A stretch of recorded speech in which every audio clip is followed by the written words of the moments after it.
I don't know about you, but if you're just starting out in leadership, you're running a small company, leadership can be a little bit frustrating or confusing. It's like, what do I actually do? I got into this thing because I was passionate about starting this business, and now I have people that I'm supposed to lead, and I don't really know how to do it. Am I supposed to read leadership books or say leadership-y sounding things? What do I actually do day to day?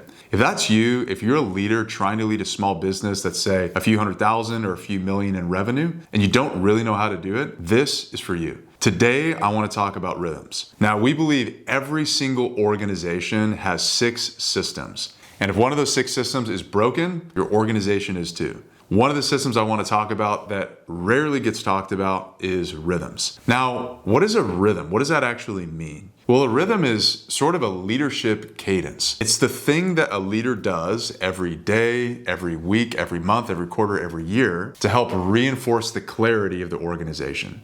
You can sort of think of them as meetings on a schedule. Without rhythms, you sort of lose a sense of clarity. Like, what are we actually doing? Where are we going? Now, as the leader, you might know that in your head, but the people on your team might not. They're not going to remember everything that you've said, and they're certainly not going to read your mind. So having an opportunity to reinforce the clarity, solve problems, and just get connected with people on your team is what rhythms is all about. So let's dive in. So I want you to think of rhythms in sort of concentric circles. So imagine that rhythms don't necessarily need to be rolled out in a certain order, but you sort of have a menu of rhythms that you can choose from. Now, rhythms could be daily, things that you do every work day. They could be weekly, something you do once a week, once per month, or even once per quarter, something you do every 90 days. And they all have a different purpose, but each of them sort of has a different aperture, right? You're getting a little bit closer to or a little bit further away from the business, maybe more tactical when you're zoomed in, more strategic when you're zoomed out. So I like to document all these rhythms and just talk through them one by one. Now, as I go through them, don't feel like I have to roll out all these rhythms at once. Maybe pick 1 or even 2 that you can roll out in an attempt to get closer to the organization and just have a cadence and a rhythm to your leadership. The first rhythm is a daily huddle. Now, daily huddle is all about having a quick touch point with everyone on your team. Now, you might have 2 people on your team, or you might have 10, or you might have 50. For any of these team sizes, it totally works. With 50 people, you might want to break it up by department. But in any case, the whole point of the huddle is just to have a quick touch point. Some organizations call these stand-up meetings where you're literally standing up so people don't talk too long. But you want this meeting to be 5 to 10 minutes. You're going to go around the circle and everyone answers 2 questions. Number 1, what are you working on today? And number 2, what's in your way? So maybe someone says, today I'm working on building a report and, closing out our payroll for the week. And I have nothing in my way. Great. Move on to the next person and everyone answers. Now, what's going to be elevated from these meetings? Sometimes people will have a constraint that you don't discuss during the huddle, but you discuss after. So you do the huddle, you dismiss everyone, and then you go to that person and you talk about their constraint. You're able to get it out of the way so the business can keep moving. That's the first rhythm. It's called a daily huddle. Now, the next set of rhythms are weekly. The first rhythm I recommend to do every single week is called a one-on-one. You probably heard of these before, but this is the number 1 most important tool in the tool belt of a manager. Everyone who has a direct report should consider rolling out one-on-ones. I think of these as the way to bring some humanity to the relationship. It's so easy in the workplace for everything to become about work and for it to even feel a little bit robotic. But in the age and day of AI, a little bit of humanity is really nice. And there's something about sitting across from someone one-on-one and just saying what's going on in your life, and you can share what's going on in yours. I recommend that you set aside 30 minutes for these once per week, and you never cancel these appointments. And make sure that you don't just do these with the direct reports that you like the most, right? This isn't just about favorites. It's about making sure that every person is seen. And let me tell you, once you do one-on-ones and you build trust with people, it makes everything else day to day so much easier. You know what's going on with someone, you know when they're doing well, and maybe even when they're not doing well. So you can do a great job of giving them space when they need it and asking them to lean in hard to the organization when you really need that. One-on-ones, one of the most important rhythms that you can have as a manager. Another weekly rhythm I recommend is the weekly tactical. You can think of this as the weekly team meeting.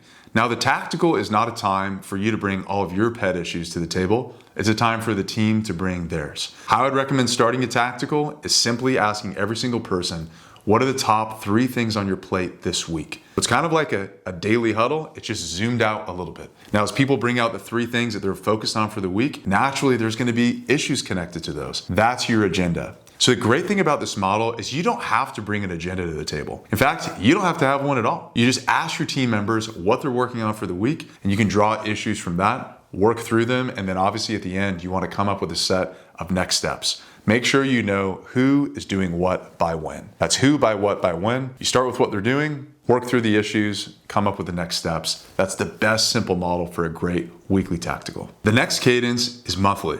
Once per month, I highly recommend that you run scorecard reviews. Now, if you don't know what a scorecard is, I encourage you to check it out. We'll throw it in the link, but a scorecard is simply a single document that articulates what every employee is responsible for. So the document lays out the mission for the role, it lays out the objectives and the key results for the role, and then it also has the months of the year. So what you're doing is you're telling an employee, here's what's expected of you every single month. Now, every month, the employee meets with you and they report to you on how they did.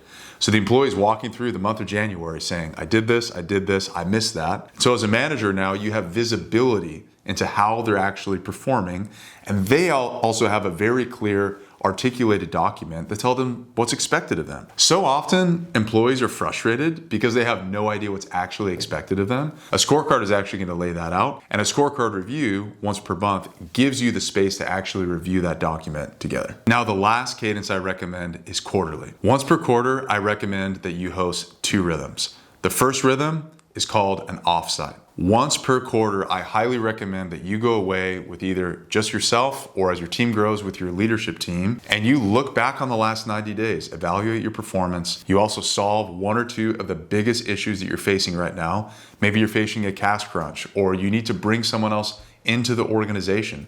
Work through those issues. And then lastly, set some goals for the organization. Like over the next 90 days, what are you actually going to be focused on? If you're focused on everything, you're really focused on nothing. Make sure that you can zoom in and figure out what your key 2 to 3 strategic priorities are for the next 90 days. There's a great study that talked about how when we set goals that are both specific and challenging, your performance increases by 90%. So don't miss out on the opportunity to actually set some objectives for the organization to nearly double not just your performance, but the performance of the team. And that's what an offsite is all about. The next quarterly rhythm that I recommend is called an all hands. Now, an all hands meeting is a chance for you, the leader of the organization, to get up in front of the team and not just be the CEO, that's the chief executive officer, but also the CRO. That's the chief reminding officer. Stand up in front of the team and remind them where you're headed. Talk about where you've been over the last 90 days. Tell them where you are today and tell them where you're going next. This simple exercise is so effective. Team members need constant vision because in the day-to-day, as their heads are down and they're working, they forget. They forget where you're headed because they're not thinking about it as much as you are. So remind them, give them a fresh dose of vision, give them some good news and tell them where you're headed. And this is what the all hands meeting is all about. Now, something else to think about is the further you go toward the center of the concentric circles of rhythms, the more tactical they are. That's more day-to-day blocking and tackling. But the further out you go, the more strategic it is. That's big picture, that's vision, that's big thinking about the organization. Now, you probably need a good mix of both.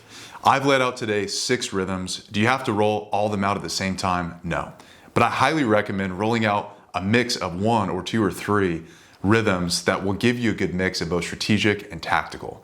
Once you do that, you'll notice your leadership is going to improve, team members' engagement is going to improve, and ultimately your organization is going to be much better positioned to grow its revenue over time. If you enjoyed this video talking about rhythms, one of the 6 key systems of a healthy organization, make sure to check out this video too. This is Luke from The Arena. Thanks for watching.